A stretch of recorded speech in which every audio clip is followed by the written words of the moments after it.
Vamos a ver, la situación de Jenofonte es una situación dramática donde está en completa soledad. Y yo querría preguntaros, ¿cómo gestiona el líder su propia soledad? ¿Y a qué o a quién se aferra, especialmente cuando de sus decisiones o de sus indecisiones no solamente depende su propia vida, sino la de sus congéneres, en este caso el ejército de los 10.000?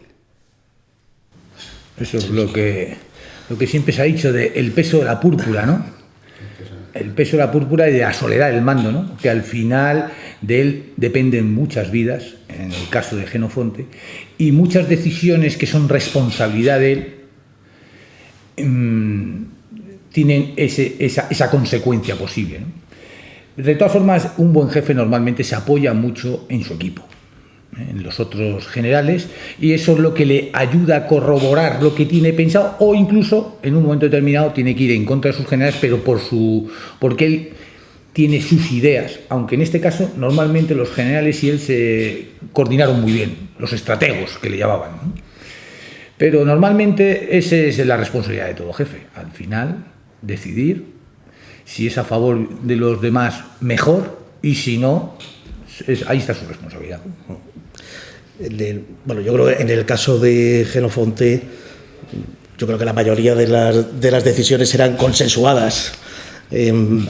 Además había muy buenos generales, que te lo comenta él en el mismo libro. Quirísofo, por ejemplo, que son, cuando me refiero a él, quiero decir porque son generales espartanos que desde que nacen les están entrenando por y para la guerra.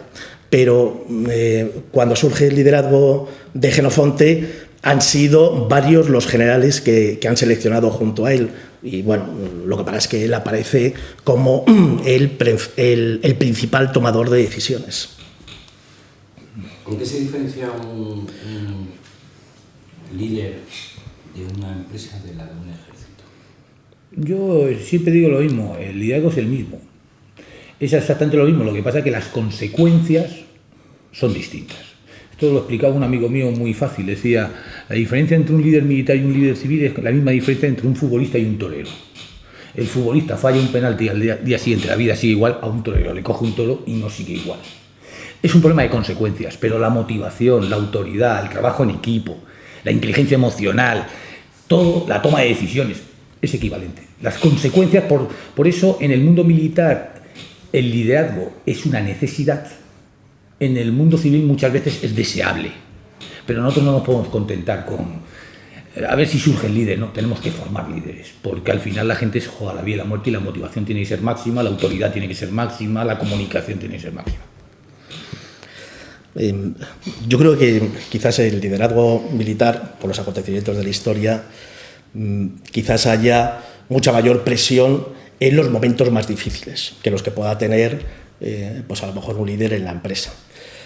Pero yo estoy totalmente de acuerdo, el liderazgo es el mismo con respecto a lo que son las habilidades directivas, con respecto a lo que es una persona que sabe dirigir equipos, que tiene que tener en cuenta el factor tiempo, que tiene que tomar decisiones, que tiene que negociar en ambientes a lo mejor conflictivos.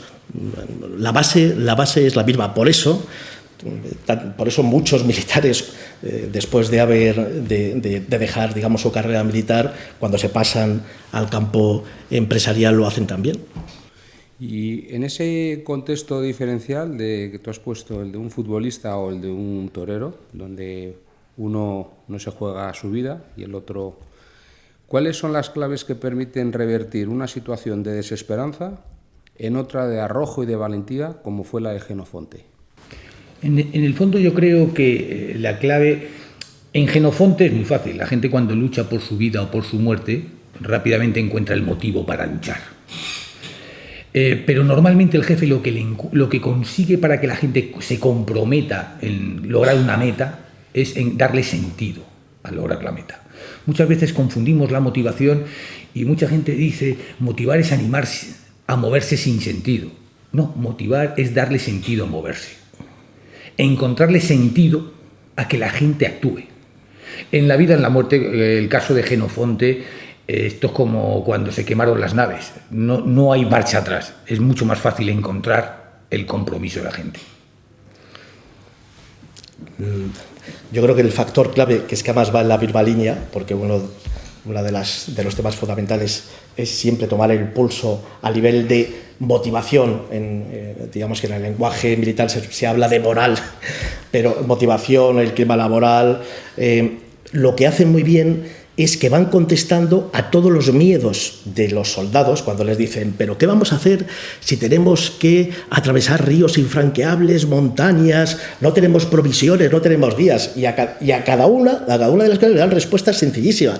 Le dicen, los ríos, si nos vamos a la cabecera de los ríos, cualquier río es vadeable. Montañas, los guías, se dice, pero si anteriormente estábamos con guías persas que nos estaban llevando constantemente a la trampa con respecto a las provisiones, pues les decía, pero si antes teníais que pagar a precio de oro eso, y luego utilizan con respecto a la caballería, porque los persas tienen 10.000 de caballería y los griegos no tienen nada, frente al miedo de la caballería utilizan un elemento muy importante, que es el sentido del humor.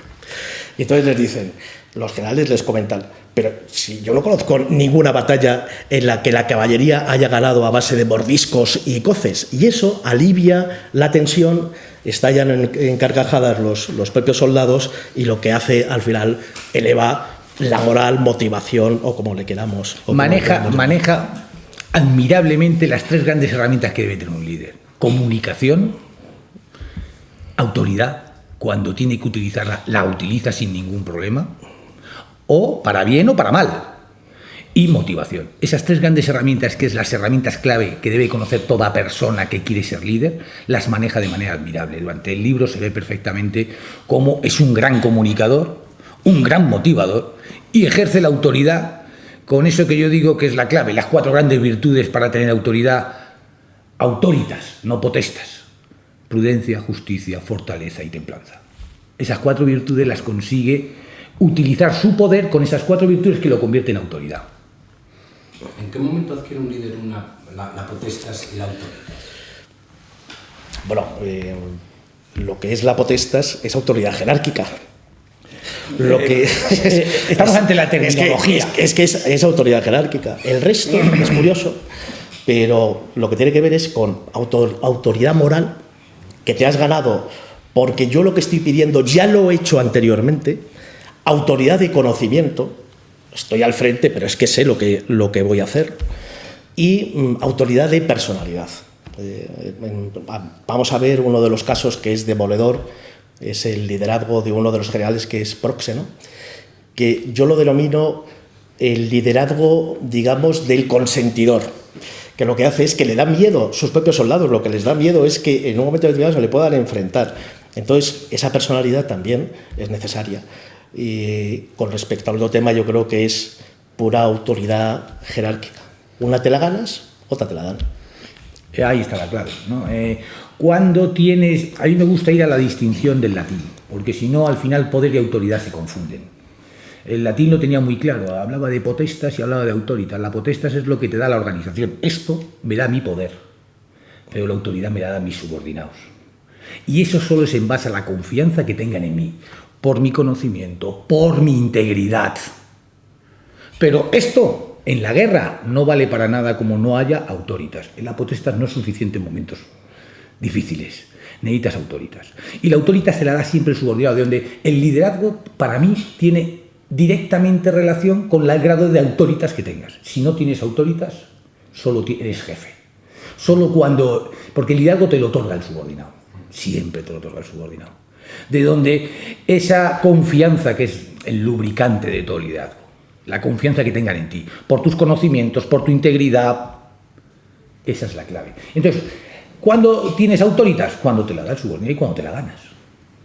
Esto me lo pone la organización. La autoritas me la dan los subordinados. Por eso me gusta esa distinción, porque si no, al final sí, el poder es autoridad formal, lo que llamamos ahora. Pero a mí me gusta hacer la distinción para que se vea dónde está el límite. Yo siempre digo que es como una cuenta corriente, te das en números rojos o en números verdes. Si tienes autoritas, estás en números verdes, y cuando hayan momentos difíciles, eso te va a salvar. Esto pasa como en los padres.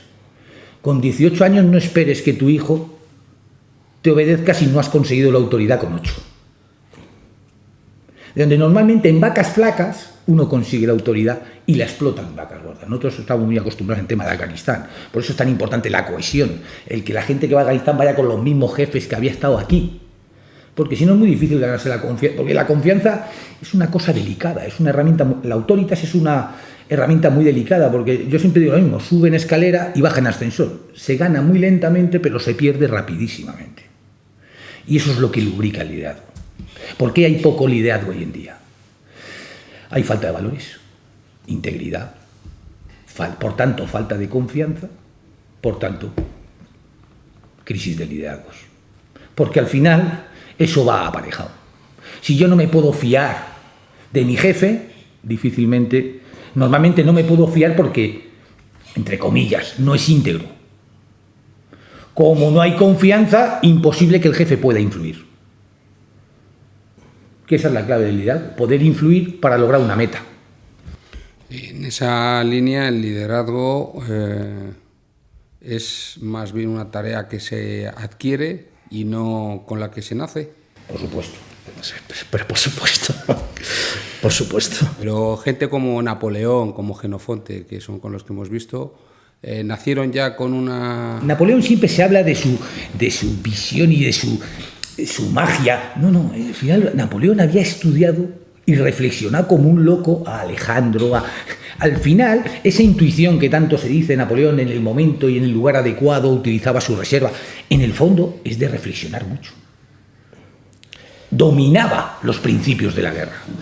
Y después aprendió muchas cosas, porque hay muchas cosas que pero lo fundamental del liderazgo se aprende o se mejora.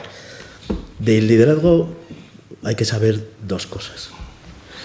O sea, por un lado es la preparación técnica y por otro lado es ese grado de atracción o magnetismo que puedes ejercer sobre las personas. Otros lo llaman influencia, que al final deriva en el carisma. Y bueno, todo se puede aprender. Y desde luego, en el caso de Napoleón, lo que fue una persona muy estudiosa, que permanecía incluso días encerrado analizando mapas de regiones, por ejemplo, cuando inició la campaña de Italia, él sabía perfectamente, tenía información previa sobre los mapas de la zona y sabía más o menos lo que tenía que hacer. Nada es casual, todo hay que trabajarlo y de hecho hoy en día cuando te llega alguien de una empresa y te dice quiero un líder o quiero formar líderes, pues bueno, pues todo tiene un proceso. Y además esa debe ser una de las características de todo líder, y es que todo líder tiene la obligación de transmitir sus conocimientos para comenzar el trabajo de otros líderes. El gran problema es que el liderazgo se sustenta fundamentalmente en la madurez, y hoy creamos una sociedad inmadura. Entonces es muy difícil trabajar en equipo entre 5 personas que cada uno está pensando en sí mismo. Va en contra de la naturaleza del equipo. Y la madurez en el fondo es cuando pegas el salto de pensar en ti mismo en pensar en metas superiores. Por eso hay crisis de liderazgo, porque también hay mucha crisis de madurez.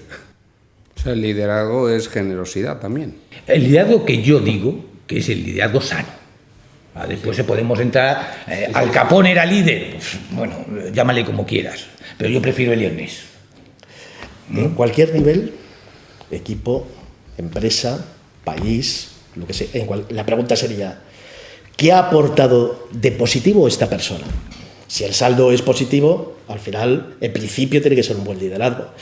Pero si el saldo es negativo, pues algo habrá fallado. Y luego otra cosa, ya para acabar este tema, que cuando hablamos de liderazgo hay que tener cuidado, porque también hay líderes que hacen cosas inadecuadas y no por eso dejan de ser líderes. O sea, Hitler fue un líder. Ahí tenemos nuestras pequeñas discusiones. Yo realmente, Al Capone fue un líder, Elliot Ness fue un líder. ¿Qué el gran problema es confundir el liderazgo, en mi opinión, con la competencia. No. El líder o es excelente, la competencia sin ética, excelencia, es peligrosa. Y entonces te convierte en un líder patológico. Llámale líder o lo que quieras, pero patológico, no deseable. Yo formo líderes sanos, formo Churchill, Elliot Ness, no formo Hitler, Al Capone. Y al final la diferencia es que todos son muy competentes. Nadie dice que no sea competente Al Capone. El problema es hacia dónde dirige la competencia. De donde la ética es clave. Eso tan de moda que se llama la excelencia. Que todo el mundo lo piensa en calidad del producto. No, es calidad humana. El fin. Es volver a los valores, lo moral, claro. Y los medios, y las formas.